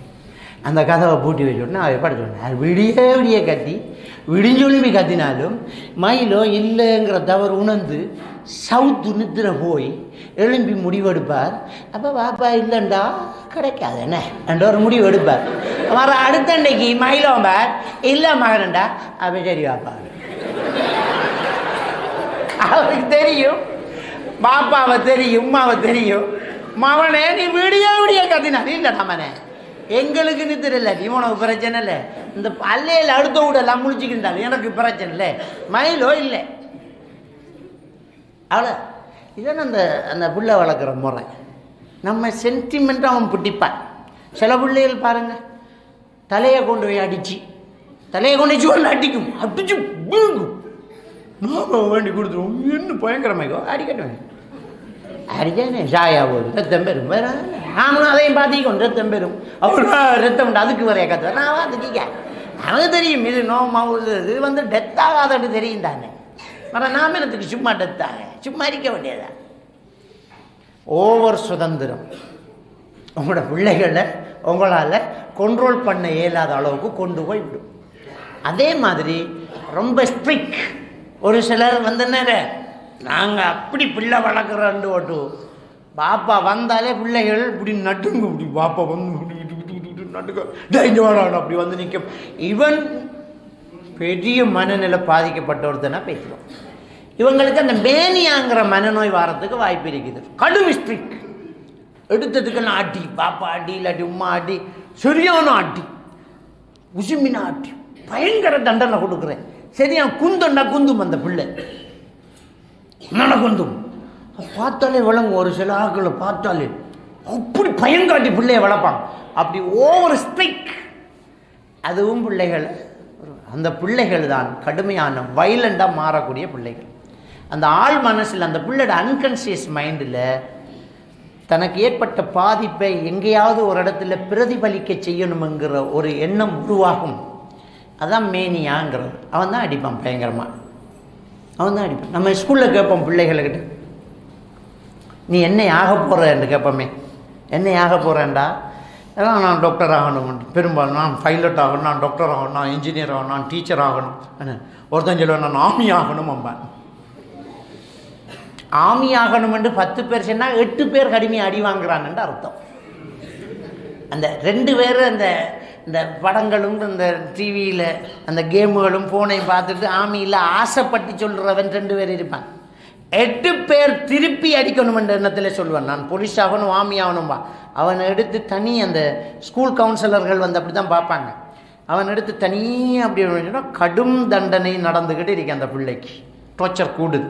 அப்போ அவன் மனதில் இதை திருப்பி அடிக்கணுங்கிற எண்ணம், அதுக்கு அவன் ஆர்மி ஆகும், வில்லன் ஆகும், திருப்பி அடிக்கணும். ஒரு குறிப்பிட்ட காலத்துக்கு பிறகு பாப்பாவுக்கு திருப்பி என்ன ரெண்டு கேட்பாங்க. ஒரு குறிப்பிட்ட வயசு பிறகு என்ன கொத்திக்கு இடிக்கும், சரியா? ரொம்ப எனக்கு அவ்வளோ அடி வாங்கியிருக்கேன் நான், அதுக்கு மேலே இனி அடி வாங்க இயலாது. ரொம்ப ஸ்ட்ரிக்டும் இருக்கக்கூடாது, திறந்த சுதந்திரத்தையும் நீங்கள் கொடுக்கக்கூடாது. விளையாட போகிற நம்ம எக்ஸாம் நடக்க போகுது, அவனுக்கு என்ன விளையாட்டு புத்தத்தை அப்படின்டா, அவன் படித்ததும் இல்லை விளையாடினதும் இல்லை. என்ன உங்களோட பயத்துக்கு புத்தகத்தை மாற்றி வச்சுக்கிட்டு இருப்பான் மடிக்குள்ள. நீங்கள் பார்க்கக்குள்ளும் ஒரே பக்கத்தில் 1.5 மணித்தால மாதிரி இருப்பான், அடுத்த பக்கத்துக்கு போகும்.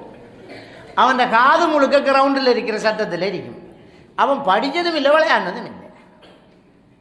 ஸ்ட்ரிக் போடா விளையாடுறான்டா, அவன் விளையாட்டு பிள்ளையாவை பேத்துருவான், படிச்சுக்கிட்டு இருக்க மாட்டான். அவனுக்கு 2ஐயும் கலந்து கொடுங்க.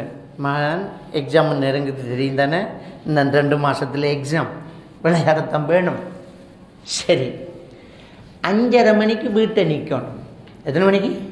5:30 மணிக்கு வீட்டை நிற்கணும். தெரியுதா நம்மவே? ஆமாம். இப்போ அவன் சுதந்திரமாக விளையாடுவான். 5:30 மணிக்கு அவனுக்கு பெல் அடிக்கும். இதுக்கு பிறகு நமக்கு பொல் அடிக்குமென்று தெரியும் அவனுக்கு. 5:30க்கு வந்துடுவான். இப்போ வந்து ஃப்ரீயாக படிப்பான். மாதிரியை தொழிட்டு வந்து குந்தான்னா அவனுக்கு இப்போ எந்த டென்ஷனில் விளையாடி முடிஞ்சு தானே, இப்போ புக்கில் நல்லா இறங்கி படிப்பான். இப்போ அவனுக்கு 2ம் செய்ய இயலும். விளையாட்டிலையும் வீரனாவான், படிப்பிலையும் திறமை உள்ளவன் ஆகுவான்.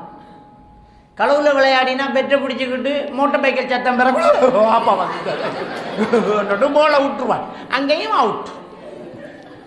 நீ பாப்பா தானே விட்டு மரணத்துக்கு அவன் பயப்படு, அடிப்பான் அடி 6 விளங்கிட்டான்.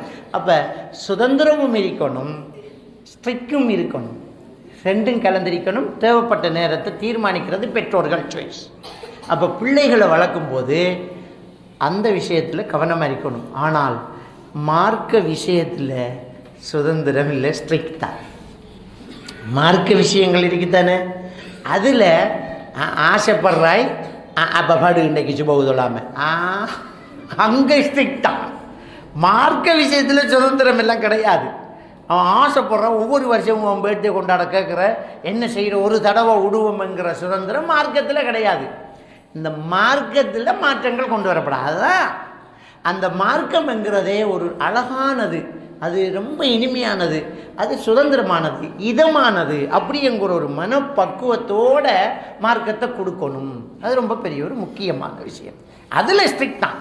தொழுகை, குர்ஆன் ஓதுறது, நோன்பு வைக்கிறது, பாவங்களில் கைவிடுறது, பித்அத்துக்களில் செய்யாமல் இருக்கிறது, இதில் எல்லாம் ஸ்ட்ரிக்ட் தான்.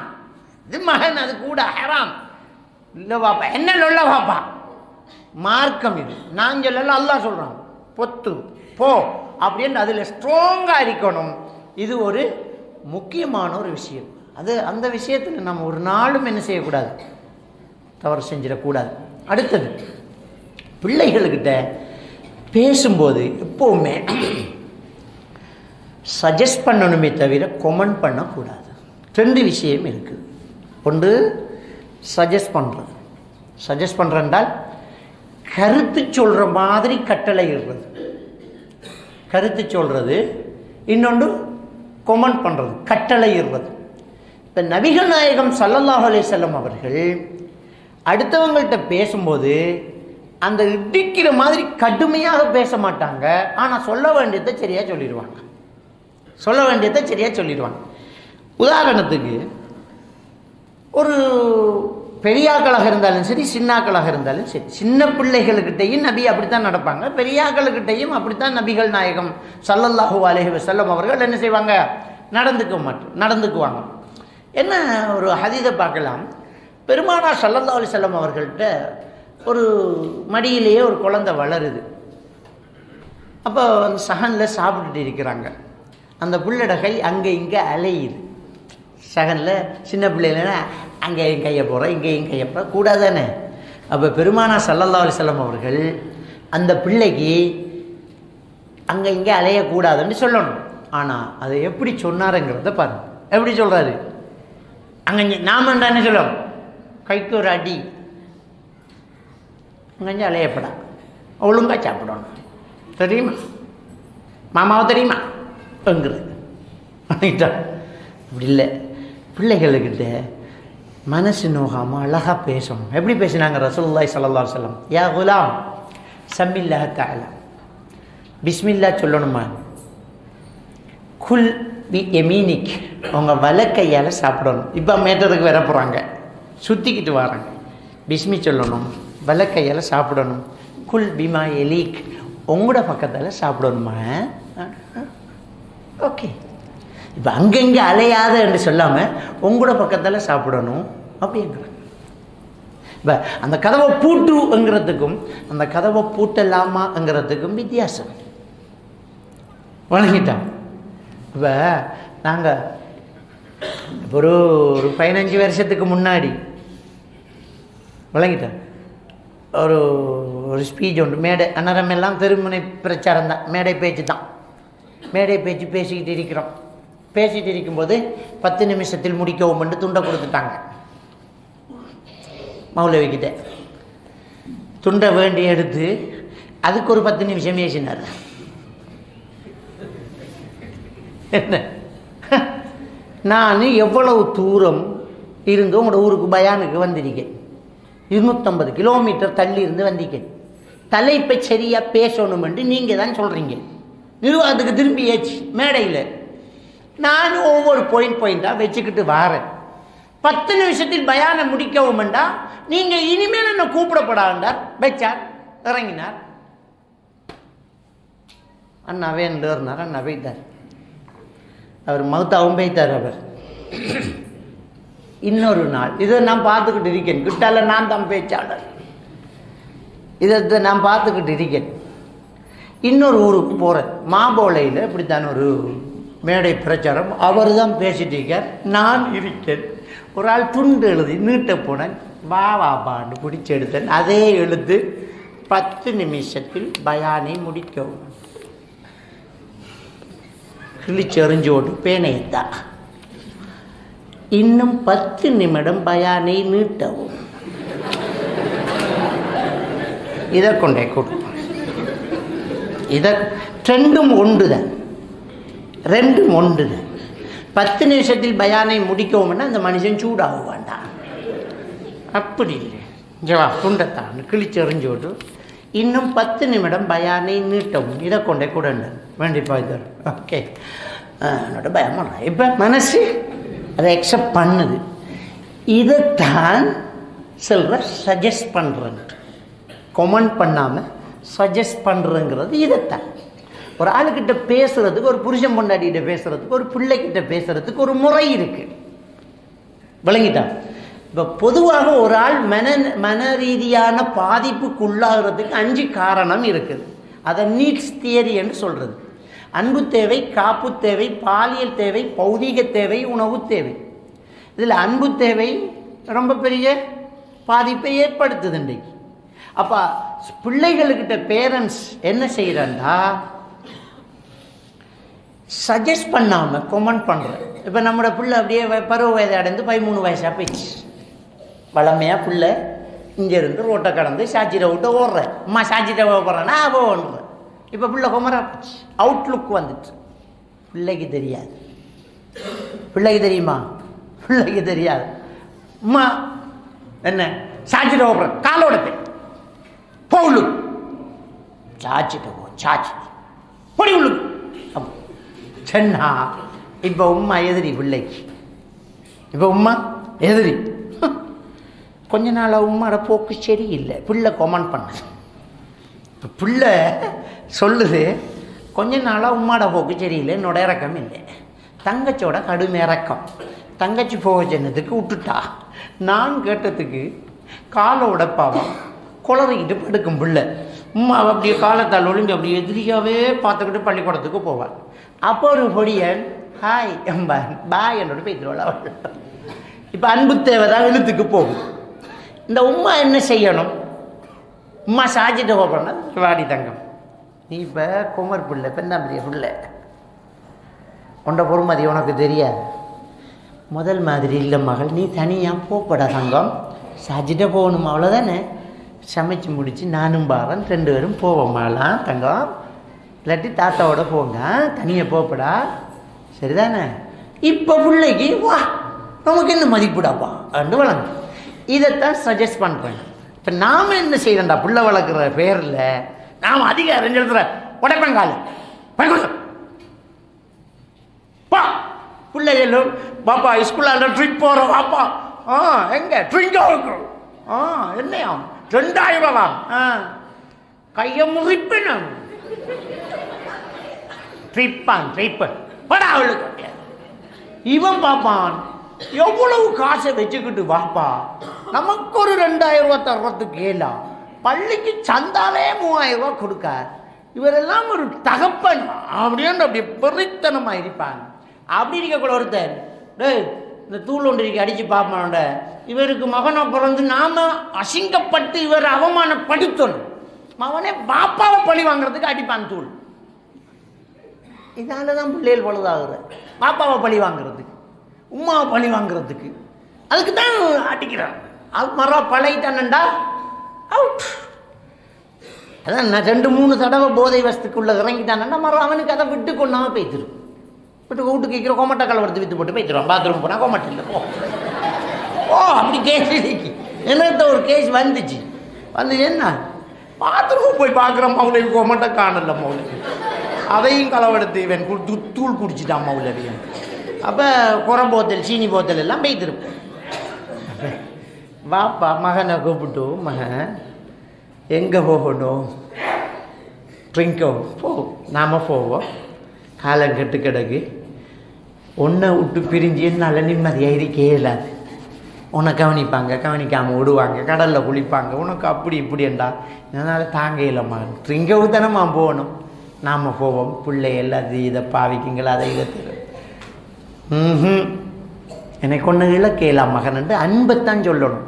அப்போ அவனுக்கு பாப்பா நம்மளோட எவ்வளோ இறக்கமாக இருக்கார் வாப்பா, இப்போ சரிதான் ட்ரிங்கோ தானே போகணுன்னா ஃபேமிலியோட போவோமே, அதை அப்படியே அழகாக சொல்லணும். நீ இவளோட போவாங்க, உனக்கு ரொட்டியும் தராமல் மறந்து போய் போவான்னு. நாம் அப்படி இல்லை, நாம் போய் இறங்கி ஹோட்டலில் திண்டு எடுத்துக்கு போய் நாம் உம்மா தங்கச்சி எல்லோரும் நாம் போய் நாம் குளிச்சு நாம் வருவோம் மகன், நான் போவோம், இந்த லீவுக்கு போவோம்.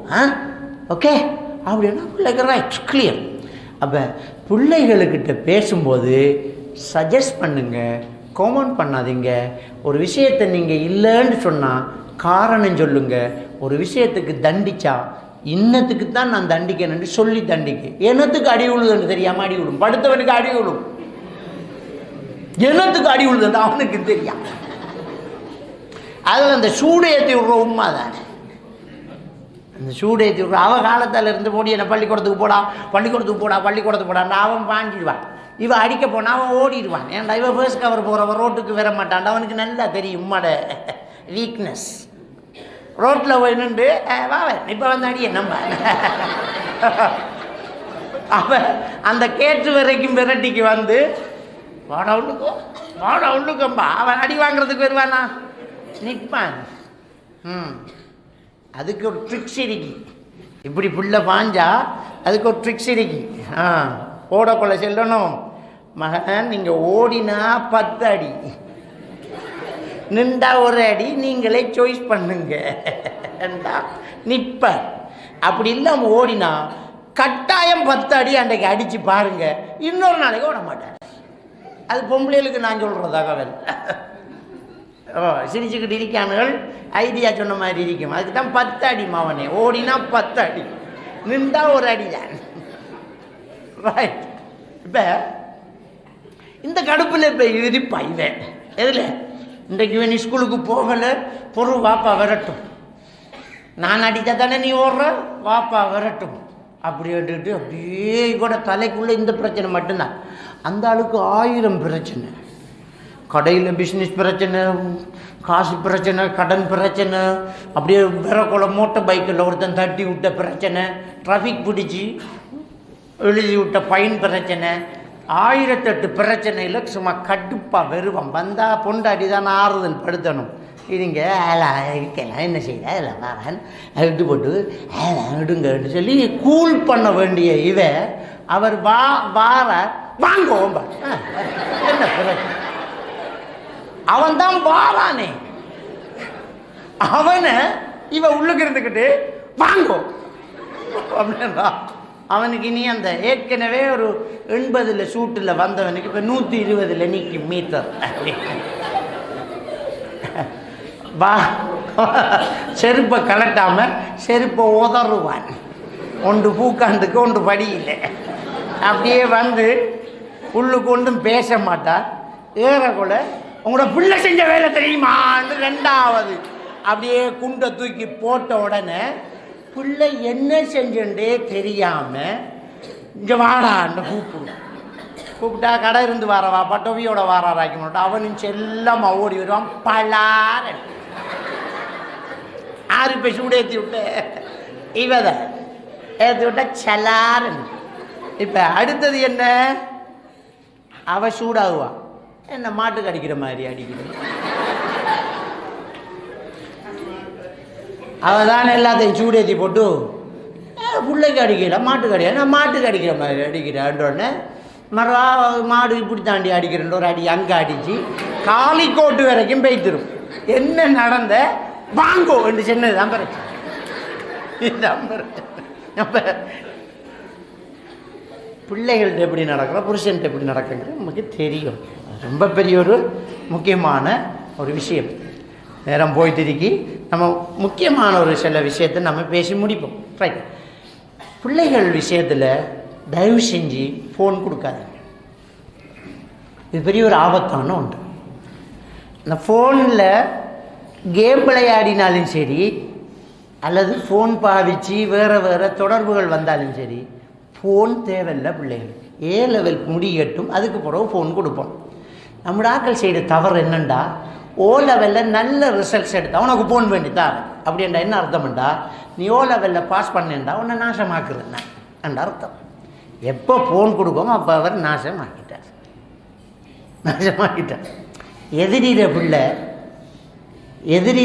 O லெவலில் A எடுத்தேன், அதுக்கு இவன் கிஃப்ட்டு கொடுத்த ஒரு ஃபோனை கொண்டு போய் பொண்டாட்டி கேட்டிக்கா, அவனோட உங்களுக்கு வர ஒத்து போகிறல்லையே, அவன் பெரிய சண்டைக்காரன் இல்லைவா. இப்போ பெரிய ஃபோன் 70,000 ஃபோனை கொண்ட கொடுக்கல, அடியே அந்த ஃபோனை கொடுக்குறதே அவனை பழி வாங்கிறதுக்கு தான். ஃபோனை கொடுக்குறதே அந்த எதிர்ப்புக்கு தான். அவனுக்கு விளங்கிய மாட்டான், உனக்கு விளங்கிய மாட்டான். இருந்து பார் என்ன நடக்குதுன்ட்டு ஃபோனை கொண்டு கொடுத்ததோட இவருக்கும் பெரிய வரவேற்பும் டீயும் மகனாலே பிறகு வந்து சண்டையும் சமாதானமும் ஃபோனும் பிள்ளைக்கு 70,000 ஃபோன் பண்ணி தந்துவிட்டு போனோமா ஷாலாண்டு. அதோட அவரை படிப்பு சரி மரா ஹோலையா எங்கே எடுத்த ஏ லெவலில் ஃபெயில். ஃபோன் பிள்ளைகளுக்கு கொடுத்தாதீங்க, அதுலேயும் பொம்பளை பிள்ளைகளுக்கு அறவை கொடுக்காதீங்க. நீங்கள் கொடுக்காட்டியும் ஃபோன் கொடுப்பானுகள் பிள்ளைகளை செக் பண்ணி பாருங்கள். ஒரு வாப்பா மகளை கூட்டிக்கு வந்துச்சுன்னா இது 8வது ஃபோன் மௌலவி, அவளுக்கிட்ட ஃபோன் தான் கொடுக்கானுகள் பொடி என்ன வீட்டை சார்ஜ் பண்ணுறதும் இல்லை. எப்படி பேசுகிறாள்னு தெரியும். அவன் சார்ஜ் பண்ணி பெட்டி மாற்றுறான், உங்களுக்கு தெரியா. ஸ்கூலுக்கு போகக்கூட பெட்டியை கொடுத்து விட்ருவான். இந்த பெட்டியை கொடுத்து போட்டு அந்த பெட்டியை வேண்டி எடுப்பாள். இந்த ஃபோன் கடையில் சில பொடியன்கள் ஃபோன் வேண்டக்குள்ள எக்ஸ்ட்ரா பெட்டி ஒன்று வேண்டுறானுங்கள்ண்டா அது பொம்பளை பிள்ளைக்கிட்டாங்க. எக்ஸ்ட்ரா பெட்டியும் உண்டு அவுட் விளங்கிட்டான். அப்போ அந்த ஃபோனை நாம் கொடுக்க தேவையில்லை, அவனுகள் கொடுப்பானுகள். கவனம், பிள்ளைகளை கட்டாயம் நம்ம வாட்ச் பண்ணணும்.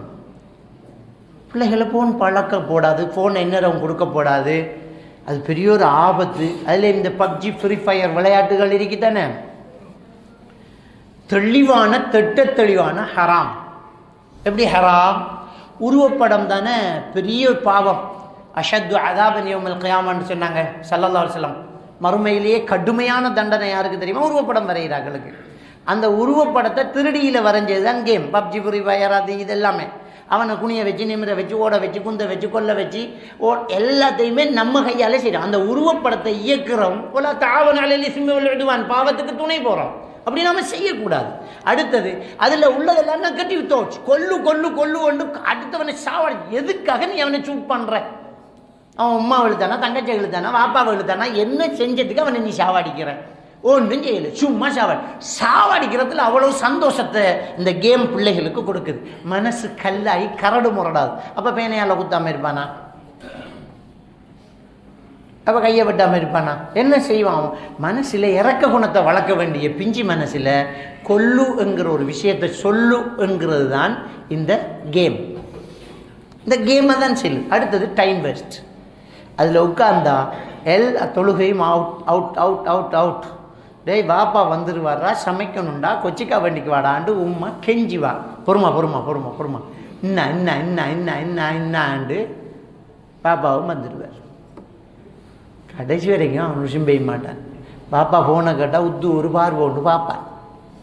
உழையிட்டா ஒரு ஆள் வந்து பிள்ளைய கூட்டிக்கு வந்து கவுன்சிலிங் கூட்டிக்கு வந்தார்.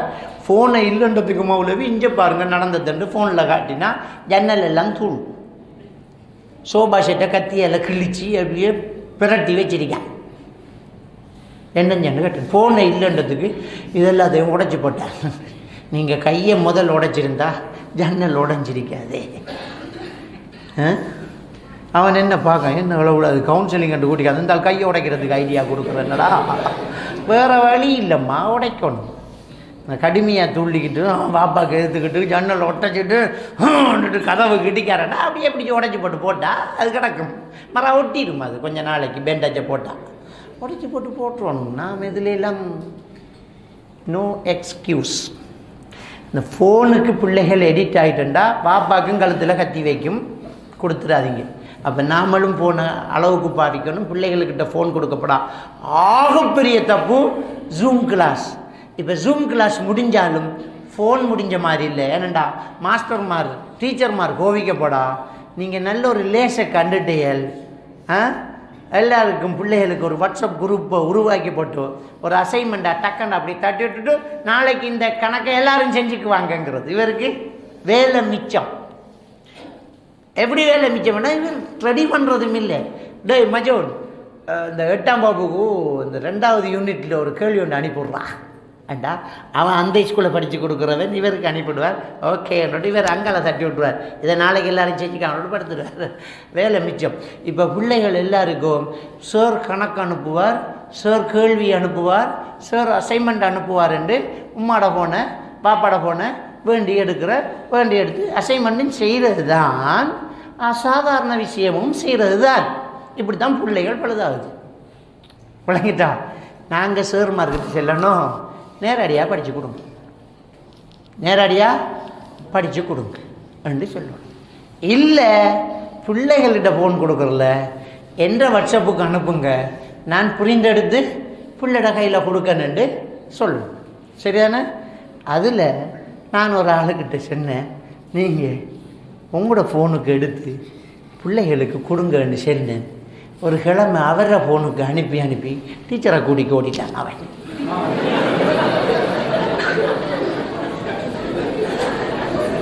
அதுவும் ஆவது கொஞ்சம் கவனம்.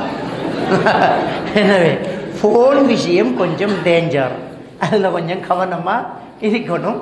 இது முக்கியம். அடுத்தது போதை வஸ்து பாவனைகள். பிள்ளைகள்கிட்ட ரொம்ப கவனமாக இருக்கணும்.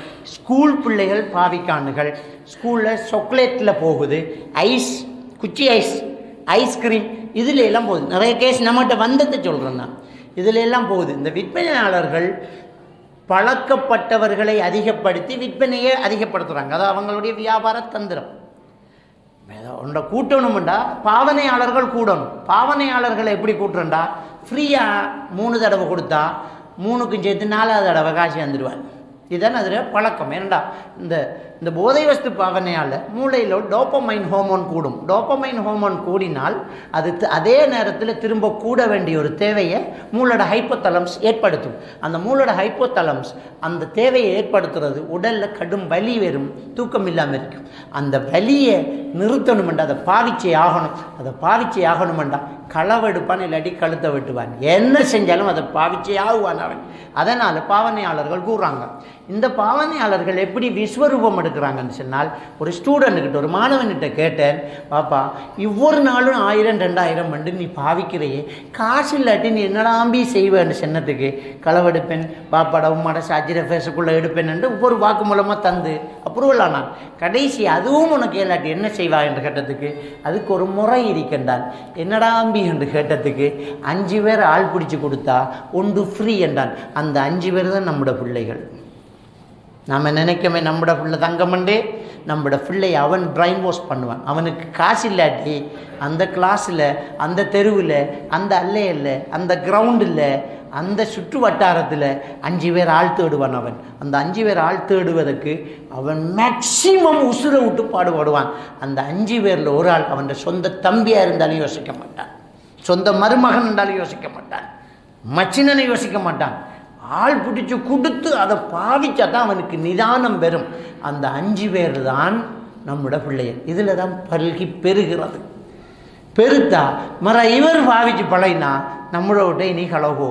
ஊருக்குள்ளே நடக்கிற களவு, சிலிண்டர் களவு, நெல் களவு, மோட்டர் பைக்கில் களவு, மோட்டர் பைக்கில் பெட்ரோல் களவு, இப்படியெல்லாம் களவு போகிறதும், வீட்டுக்குள்ளே நகை களவு போகிறது, இப்படியான விஷயங்கள் அந்த தூள் பாவனையாளர்களால் போகுது. இந்த பாலா போன இந்த போதை வஸ்து பாவனையால் குடும்பங்கள் சின்ன பின்னமாகுது, குடும்பங்கள் சிதறுண்டு போகுது, மனைவியை கவனிக்காத கணவன் உருவாகுது, பெற்றோர்களை சித்திரவதை செய்யக்கூடிய பிள்ளைகள் உருவாகுறாங்க. இந்த ஜெனரேஷனில் என்ன நடக்கும் என்றால் அடுத்த ஒரு கட்டம் பெறும். இந்த போதை வஸ்துக்கு அடிக்ட் ஆனவங்களுக்கு இருக்கக்கூடிய முதல் பிரச்சனை, உடல் பிரச்சனை நிறைய இருக்குது. ஃபிசிக்கலி, மென்டலி 2 வகையான பிரச்சனைகள் இருக்குது. ஒன்று ஆண்மை குறைவு ஏற்படும். ஆண்மை குறைவு இல்லை, ஆண்மை மொத்தமாக இல்லாமல் போகும். ஆண்மை இல்லாமல் போகும். ஆண்மை இல்லாத சமுதாயம் இன்னும் கொஞ்ச நாளையில் அதிகமாக போகுது. ஏனென்றா போதை வஸ்து பாவிக்கிறார்கள் இப்போ இருக்கிறாங்க என்றால் இன்னும் ஒரு 10 வருஷத்தால் ஆண்மையற்ற சமுதாயம் அதிகமாகும். ஆண்மையற்ற சமுதாயம் அதிகமானால் வேசிகள் அதிகமாகுவாங்க. உங்களுக்கு விளங்கும்னு நினைக்கிறேன். அப்போ அந்த 2 தவறும் ஒரு சமுதாயத்தில் இருந்தால் அதால் தான் கேவலப்படுத்துவான். இவ்வளோ பெரிய ஒரு ஆபத்து, ஒரு பெரிய ஒரு விளைவு நடக்குது தெரியுமா? இதான் பயமாக இருக்கிறது. என்ன நடக்குது? பொருளாதாரம் இல்லாமல் போகுது, காசு பணம் இல்லாமல் போகுது, அறிவின் உற்பத்தி அற்று போகுது. நமக்கு படித்து திறமையாகி ஆளக்கூடிய திறமையுள்ள சமுதாயம் நம்முடைய இஸ்லாமிய சமுதாயங்கள் அதிகமாக இருக்கிறாங்க. எல்லாத்துலேயும் இருந்தாலும் நம்முடைய இஸ்லாமியர்கள் நல்ல திறமை உள்ளவர்களாக இருந்தாங்க. அப்போவில் இருந்த போதை வஸ்து பாவிக்காதவன் இவன், பெரும் தவறுகள் செய்யாதவன் இவன், எல்லா இடத்துலையும் நம்முடைய முஸ்லீம் ஒருத்தன் இருப்பான், நிர்வகிச்சுட்டு இருப்பான். அவ்வளோ டேலண்ட், அவ்வளோ திறமை, அவ்வளோ பவர்ஃபுல் மூளை. அது இப்போ இல்லாமல் போகுது. அப்போ எதிர்காலத்தை நினைச்ச பயமாக இருக்குது. அப்போ வெறும் சாக்கடைகளாக, சப்பி துப்புப்பட்ட வைக்கலாக, வெள்ளத்தில் அடிபட்டு போகிற நுரைகளாக நாம் இருக்க போகிறோம். பேரளவில் வெறுமில் முஸ்லீமாக இருந்துக்கிட்டு நாசமாக போகுது. எனவே இது பெரிய ஒரு ஆபத்து. இந்த போதை வஸ்து பாவனை அதை தடுத்து இல்லாமல் ஆக்கணும் என்றால் நம்முடைய ஒவ்வொருத்தருடைய வீடும் கவனம் செலுத்த வேண்டும். ஒவ்வொருத்தரும் பிள்ளையை கவனிக்கணும். இன்றைக்கி நாம் வேலைக்கு போனால் கடையில் ஊட்ட வந்தால் ஃபோனில் பிள்ளை தானாக வளருது. கோழி, இறைச்சி கோழி வளர்க்குற மாதிரி பிள்ளை வளர்த்துக்கிட்டு இருக்கும். பிள்ளைய நாம் வளர்க்கணும். பிள்ளைய இந்த ஊர் வளர்க்கப்படா, பிள்ளையை நாம் வளர்க்கணும். பிள்ளைகளோட நாம் இருக்கணும், பிள்ளைகளோட கதைக்கணும், பிள்ளைகளோட விளையாடணும். பொண்டாட்டி புருஷன் இருந்து பேசணும். புருஷன் பொண்டாட்டிக்குள்ளேயே பேச்சு இல்லை. 2 பேரும் ஒரு சேரில் உட்காந்துக்கிட்டு அவள் ஒரு ஃபோனில், அவர் ஒரு ஃபோனில் எப்படி வாழ்கிற? தயவு செஞ்சு இந்த ஃபோனை தூக்கி வச்சு இது போன்ற உள்ளத்தை உருக்கும் காணொலிகளை உடனுக்குடன் பெற்றுக்கொள்ள மறக்காமல் சேனலை சப்ஸ்கிரைப் செய்து பிறருக்கும் காணொலிகளை பரிந்துரை செய்யுங்கள். வரலாறு பின்னணியிலிருந்து இந்த பலஸ்தீனத்தை நாம் பார்க்கலாம்னு நினைக்கிறேன். யார் பின்பற்றான்? யூத கிறிஸ்தவர்களை பின்பற்றிட்டு. மஸ்ஜிதுல் அக்ஸா வெற்றி கொள்ளப்படும் என்றால் அது எப்படி?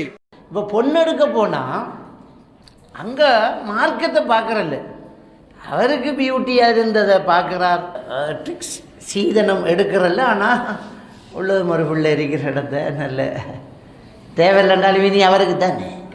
இது ஒரு பெரிய ஒரு தந்திரம். அது ஒன்றும் தேவை கொஞ்சம் பேர் டெம்பரியாக இருக்கிற 5 பிள்ளையாக பிறந்துடும், இன்னொன்று டெம்பரி தானே. அவர் நாங்கள் ஒன்றும் இல்லை, கொஞ்ச நாளைக்கு உங்களோட வீட்டை இருந்துக்கிட்டு வீட்டை கட்டிக்கு பீத்துருவேன் கல்யாணம் முடிச்சு எனக்கு கோல் எடுக்காங்க அசரத்து நீங்கள் அங்காவின்னு எழுதினு சீதனம் எடுக்கப்படான்ட்டு பயாமானி எழுதி விட்டா. ஓ இன்னும் ஒழுங்குறாரு இல்லையே. மடியில் படுத்துக்கிட்டு தாய்ப்பால் கொடுக்கும்போதே மொழியை கற்றுக்கிட்டு இருக்குது. அந்த அளவுக்கு அதனுடைய செவிப்புலன் ஸ்ட்ராங், அதனுடைய ஞாபக சக்தி ஸ்ட்ராங். அதனால தான் அது கேட்ட வார்த்தை பேசுது, கெட்ட வார்த்தை பேசலை. பாங்கு சொன்னால் பாப்பா பள்ளிக்கு எழும்பிட்டு போவார், நேரம் வந்தால் உம்மா எழும்பி முசல்லாவுக்கு போவாங்கிறது அந்த பெண் பிள்ளைகளுக்கு தெரியணும். பாப்பா பள்ளிக்கு போவார் எப்படிங்கிறது அந்த ஆம்பளை பிள்ளைகளுக்கு தெரியணும். அப்போ அதுக்கு தொழுக ஒரு கஷ்டம் இல்லை. இல்லை பேரன் சொல்லுவாங்க தொழுறான், ஆனால் ஒவ்வொரு நேரமும் தொலைச்சென்னா தான் சொல்லுவான். சொல்லு, அதானே நம்பி சொன்னது.